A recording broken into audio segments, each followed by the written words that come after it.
उसकी व्यापकता का, उसकी विशालता का जो आकलन करते हैं, कैसे करते हैं? अमूमन ज्यादातर ये डेकोरेशन, भोजन की व्यवस्था फर्स्ट क्लास A1, चाय बढ़िया क्वालिटी की, रजाई एकदम से फर्स्ट क्लास, बस बहुत बढ़िया कार्यक्रम। लेकिन हकीकत में हमें कार्यक्रम से क्या मिलता है, एक छोटी सी घटना के माध्यम से हम आपको बताते हैं। हुआ ये कि आपने हजरत निजामुद्दीन औलिया साहब का नाम सुना है? किसने सुना है? जरा हाथ खड़े करना, कितने लोगों ने सुना है? बस हजरत निजामुद्दीन औलिया साहब एक सदगुरु थे दिल्ली के। वो उनके समय में एक धारणा थी लोगों के मनों में कि उनके दर पे जो भी जाता है वो भाई आपको बोलना पड़ेगा बीच बीच में, हमारी बात में हम अधूरा शब्द बोल पाते हैं, कभी कभी याद नहीं रहता है, तो याद दिलाने के लिए वो को खाली नहीं आता है। ऐसा सदगुरु कोई भी हो, वो खाली नहीं आता है। तो एक व्यक्ति था, उसकी 4 बेटियां थीं और वो इतना गरीब था कि उसको बच्चियों का पेट पालना भी बड़ा मुश्किल पड़ रहा था। तो उसने जब ये बात सुनी कि सदगुरु हजरत निजामुद्दीन औलिया साहब के दर पे कोई खाली नहीं आता है, तो वो गया और जाने के बाद उसने कहा कि भगवान ऐसी ऐसी परिस्थिति में हम आए हैं। कह भाई मैं तो भक्कड़ आदमी हूँ, मेरे पास तो कुछ है नहीं। बाबा भी अपनी जेब खोल के दिखा रहे, देखो मेरे पास तो कुछ नहीं है। तो अगर कोई कुछ दे जाता है, अगर कोई कुछ दे जाता है तो हम वो तुम्हें दे देंगे। 3 दिन तक बेचारा बैठा रहा, 3 दिन तक किसी ने एक ढेला नहीं चढ़ाया उनके चरणों में। बहुत दुखी हो गया और दुखी होके जब जाने लगा तो कहने लगे भाई अब तो कुछ है नहीं है, मेरे ये चप्पल है मेरी, और वो भी फटी फटाई चप्पल, टूटी सी थी सदगुरु की, तो वो चप्पल आप लिए जाओ। अब तो बेचारा और मायूस हो गया। क्यों? क्योंकि लज्जते गम बढ़ा दीजिए, गाना गाया जाता है ना कि जो हमारी तरफ है वो बढ़ा दो, और वो उसकी और भड़क गई। जो आस लेके आया था वो उसकी आस और तरफ बढ़ गई। जब उसे चप्पल मिली, कहने ये तो बेके हैं ही नहीं है, हमारे 3 दिन की तो मजदूरी चली गई और ये चप्पल भी टूटी फूटी है, ये बेच करके भी हम कुछ पैसा नहीं इनसे अर्जित कर सकते हैं। अब तो हमारा 3 दिन का पूरा काम बेकार हो गया। जो रोजी रोटी के लिए हम धन कमाते थे वो भी चला गया। लेकिन जैसे वो रास्ते में सोचता हुआ चला जा रहा था, तो उस दौरान क्या हुआ कि वहां से एक ऊंटों पे सवार एक काफिला चला आ रहा था। अमीर खुसरो का नाम सुना होगा आप लोगों ने, एक आध ने तो सुना होगा। हाँ, अमीर खुसरो जो बादशाह के जहां यहाँ पे बहुत अच्छे उस पे थे, तो वो सेवानिवृत्त हुए थे और वहां से वो 9 ऊंटों के काफिले पे असबाब लगा हुआ था, यानी हीरे जवाहरात असरफियां लदी हुई थी उस पे। और यहाँ से ये फटेहाल व्यक्ति सदगुरु की चप्पल लिए जा रहे थे। तो जब अमीर खुसरो अपने काफिले से उतर करके उसके हाथ जोड़ के उसके सामने उस व्यक्ति के जो चप्पल लिए जा रहा था, हाथ जोड़ के गिड़गिड़ाए, विनती की कि आप कोई ऐसी अनमोल चीज लिए हुए हैं, आप कोई ऐसी अनमोल चीज लिए हुए हैं जो आप हमें दे सकते हैं क्या? उसके बदले में मुझे सेवानिवृत्ति की पगार के रूप में ये 9 ऊँटों पे हीरे जवाहरात असरफियां लगे हुए हैं, लदे हुए हैं, ये मैं आपको उसके बदले में दे दूंगा। वो उसका दिमाग ही काम करना बंद कर दिया। कहले ये टूटी फूटी चप्पलों का इतना महत्व है कि ये 9 ऊँटों पे लगा हुआ असबाब जो है हीरे जवाहरात असरफियां मुझे देने के लिए, कहले अगर ये कम पड़े तो और बताओ, मैं और देने के लिए तैयार। कहले नहीं नहीं नहीं चलेगा। तब उसे एहसास हुआ कि सदगुरु के दर से कोई खाली नहीं आता। तो अब सवाल इस बात का है कि आपको दुनिया भी चाहिए है कि वास्तव में जो परमात्मा देने आया है वो चाहिए। दुनिया भी चाहिए तो हीरे जवाहरात असरफियां, घर मकान, घोड़ा गाड़ी सब मिल जाएगा। लेकिन अगर आध्यात्मिक चाहिए है तो फिर वो वही दे पाता है। वो उससे जो है हमारा रास्ता भटक जाता है, थोड़ा सा विपरीत दिशा में चला जाता है।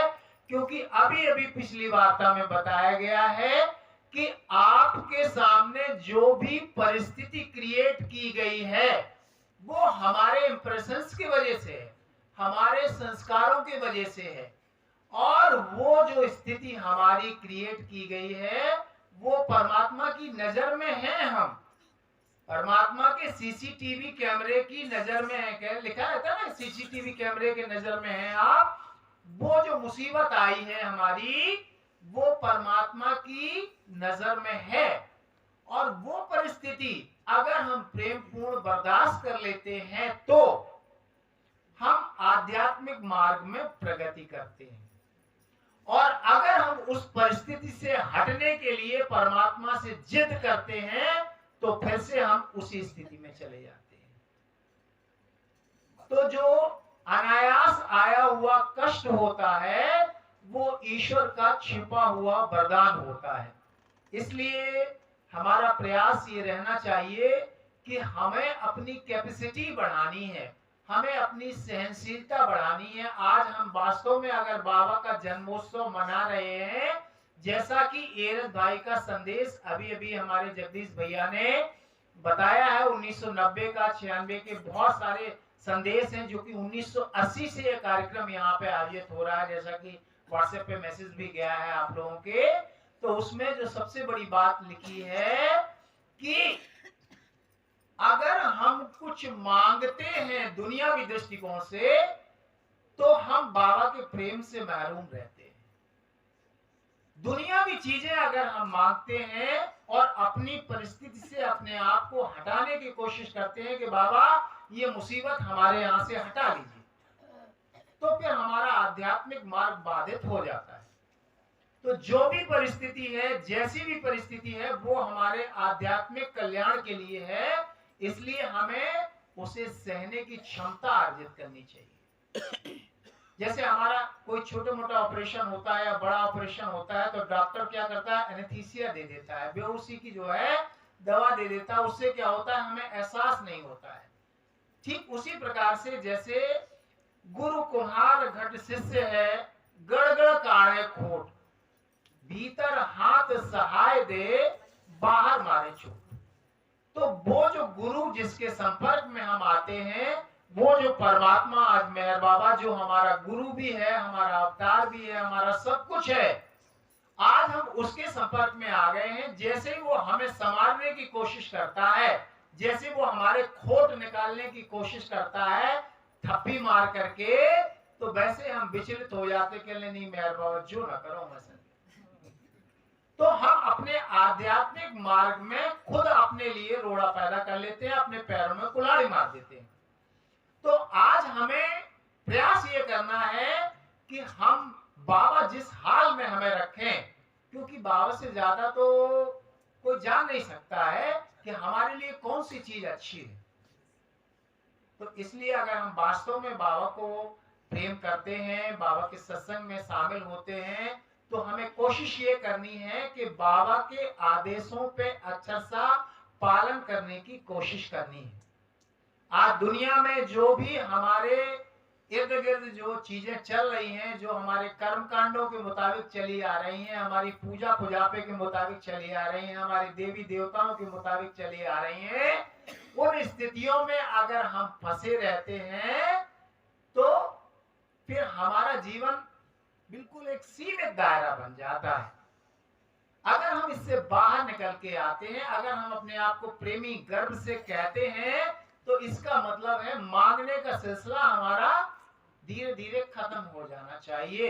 दूसरों में दोष देखने की स्थिति हमारी धीरे धीरे खत्म हो जानी चाहिए। अगर हम अभी भी दूसरों में दोष देखने की कोशिश कर रहे हैं, दूसरों के साथ में बुरा करने की कोशिश कर रहे हैं, तो हम अभी बाबा प्रेमी नहीं हुए। चाहे हम 50 साल से बाबा के संपर्क में हो और चाहे हम 5 वर्ष से बाबा के संपर्क में हो, दोष हम निकाले तो हम अभी बाबा प्रेमी नहीं हुए, दोष दूसरा निकाले तो वो बाबा प्रेमी नहीं। तो दोष निकालने का सिलसिला जब तक हमारे जीवन में है, तब तक हम अपने आप को अधःपतन कर रहे हैं, मतलब नीचे ले जाने वाले मार्ग पे जा रहे हैं। और ऊंचे कब बढ़ेंगे कि जब जो तो को कांटे बोवे, बाय बोए तू फूल, और तो को फूल के फूल हैं, बाको है त्रिशूल। तो हमारा मकसद क्या होना चाहिए कि कोई हमारे साथ आर्थिक रूप से, मानसिक रूप से, शारीरिक रूप से कोई पीड़ा दे रहा है, तो ये हमारे इंप्रेशंस के माध्यम से हमारे पास में आ रही है।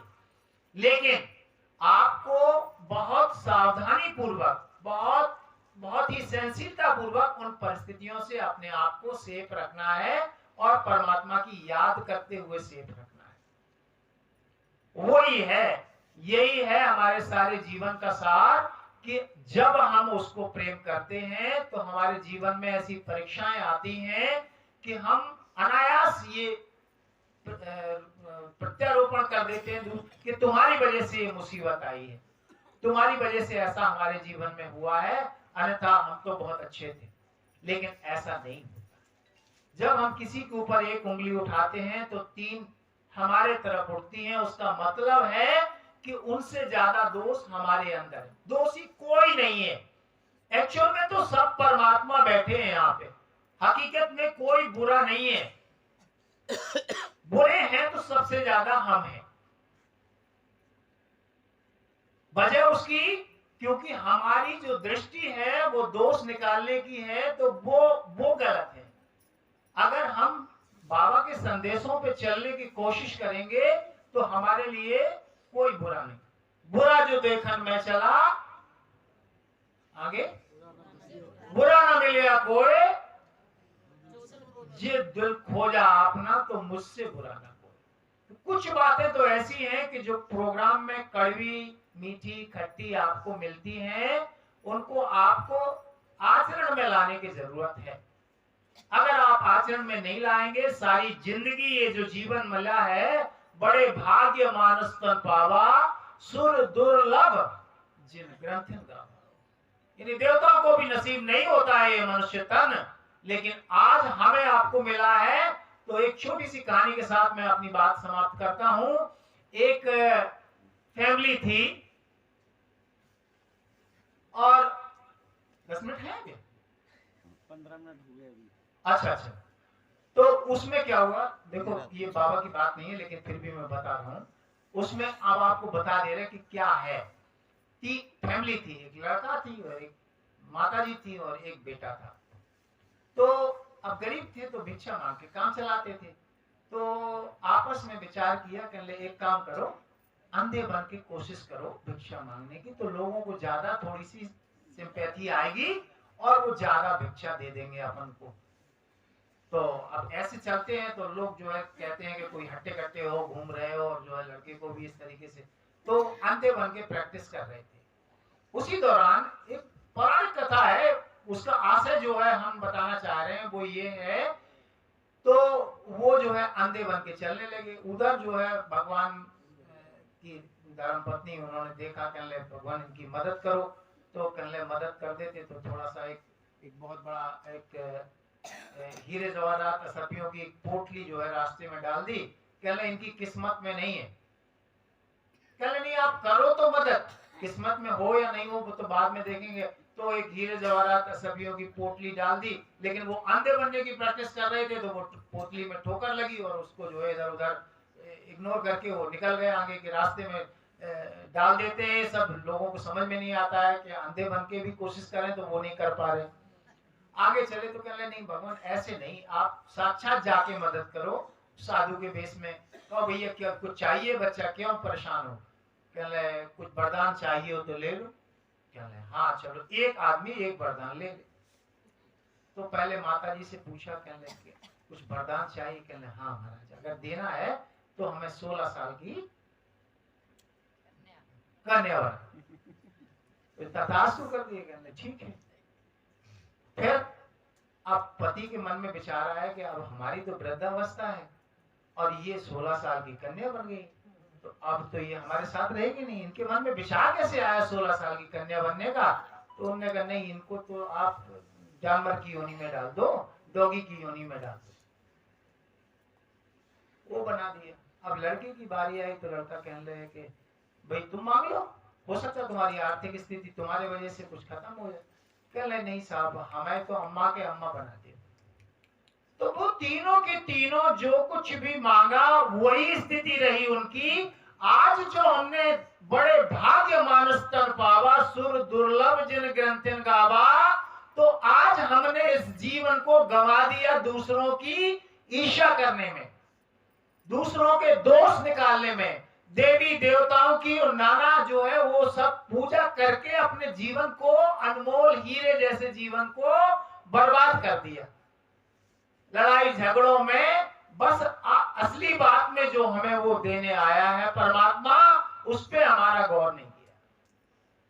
हम जो कुछ भी है हमारे जीवन में, हमें कोशिश यही करनी है कि बाबा की किताबों को पढ़ें, बाबा की गॉड स्पीक्स को पढ़ें, जिसके लिए उसने निर्देश दिया है कि मेरा जो है ये आदेश है कि मेरे प्रत्येक प्रेमी को मेरी गॉड स्पीक्स पढ़ना चाहिए। और वो पढ़ने के उपरांत आपको ये महसूस हो जाता है कि अवतार ईश्वर बोलता है। तो अब वो आदेश हम नहीं पालन कर सकते, पढ़े लिखे होने के बाद टाइम नहीं है हमारे पास। आगाह है अपनी मौत से कोई बसर नहीं, सामान 100 बरस का है, पल की खबर नहीं। देखिए तिवारी जी ने बात बताई, कितनी अच्छी बात बताई है कि सामान 100 बरस का लगाए कि हम आगे ये करेंगे, 10 साल बाद ये करेंगे, 20 साल बाद ये करेंगे। टाइम नहीं है गॉड स्पीक्स का। आधा घंटे भी अगर हम कोशिश करें प्रतिदिन पढ़ने की, तो हम एक आदेश का पालन करेंगे। और जब हम उस आदेश का पालन करेंगे तो हमारे जीवन की सारी समस्याएं निर्मूल खत्म होती चली जाएंगी। क्योंकि the greatest law of God is love which holds the key to all problems. ईश्वर का सर्वोच्च विधान प्रेम है, जो सारी समस्याओं की कुंजी है। तो जब हमें उससे प्रेम करते हैं और उसकी जो परिस्थितियां उसने हमारे जीवन में हमारे संस्कारों के मुताबिक आई हैं, वो हमारे धीरे धीरे धीरे धीरे सॉल्व होने लगती हैं। बस यही निवेदन है सबसे कि हम बाबा के कार्यक्रम में जाएं तो निश्चित रूप से हमें वो देन मिलती है जिसकी हम कल्पना नहीं करते। लेकिन कोशिश करना है कि बाबा के संदेशों पे हमें अमल में लाना है, आचरण पे चलना है। जय बाबा। थैंक यू बाबा। कोई गलती हुई हो तो उसे माफ करें। जय बाबा।